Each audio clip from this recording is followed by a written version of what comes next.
Zhengyan Laurent Wang aurait pu rester à l'étranger, en Chine plus précisément, pour faire carrière. Son talent de bricoleur qu'il a développé avec des études en mécanique lui aurait ouvert bien des portes dans ce pays. Mais le jeune homme a choisi de revenir dans son pays natal pour monter sa propre entreprise et mettre son savoir-faire au service de la grande île. Ny tena antony iverenako teto aloha zany dia tena ohatrany hoe te hitondra zavatra tsara eto hitondra zavatra tsara ho an'ny gasy ho antsika rehetrarehetra. Rehefa mivoaka ianao dia mahita be an'ilay différence ny fiainany zareo any sy ny fiainantsika eto. Dia indraindray ohatrany ataoko hoe malahelo ihany ny fo mieritreritra an'ilay hoe misy teknôlôjia tsara ny ivelany fa tsika tsy mahafantatra anazy dia manjifa zavatra ratsy foana tsika. Nefa ilay izy tsy hoe lafo be akory ilay teknôlôjia tsara fa mitovitovy ihany ny vidiny. La mère de Zhengyan, Laurent Wang, avait pensé que son fils resterait en Chine, mais c'était sans compter sur la détermination de son fils et de sa volonté d'avoir sa propre entreprise et de la monter à Madagascar.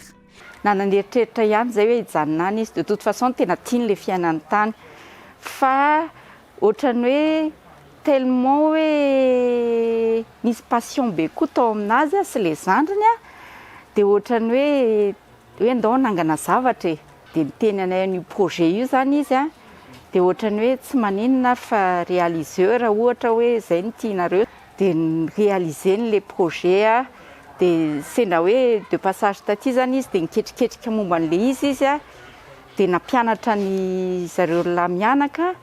À son retour à Madagascar, le jeune homme s'est focalisé dans la conception d'une moto électrique, le Motarach, dont il fait fabriquer une bonne partie des pièces en Chine. Mais parallèlement, il travaille aussi sur la conversion d'une moto à moteur thermique en moto à moteur électrique.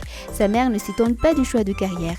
Dès son jeune âge, Zhengyan Laurent Wang était déjà passionné de mécanique.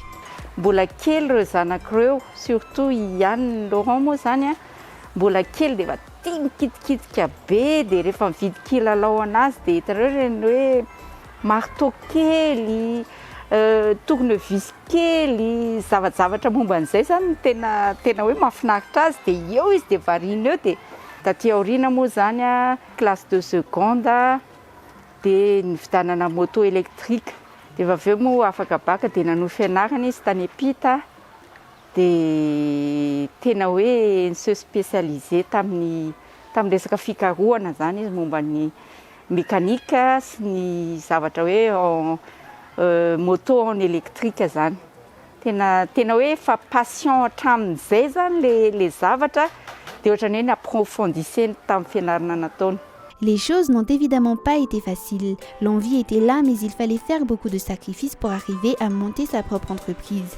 Mais à force de volonté, de détermination et de persévérance, Zhengyan Laurent Wang a pu avancer.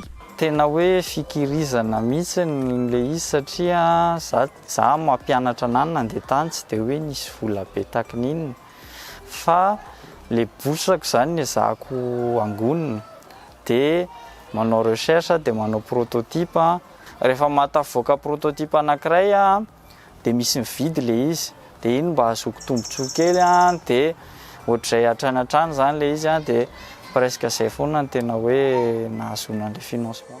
Pour l'instant, le showroom de Motarach, combinaison des mots moto et Tarach ou moto électrique, la cour de la maison familiale, son atelier, le garage de son père et son bureau, le salon de ses parents.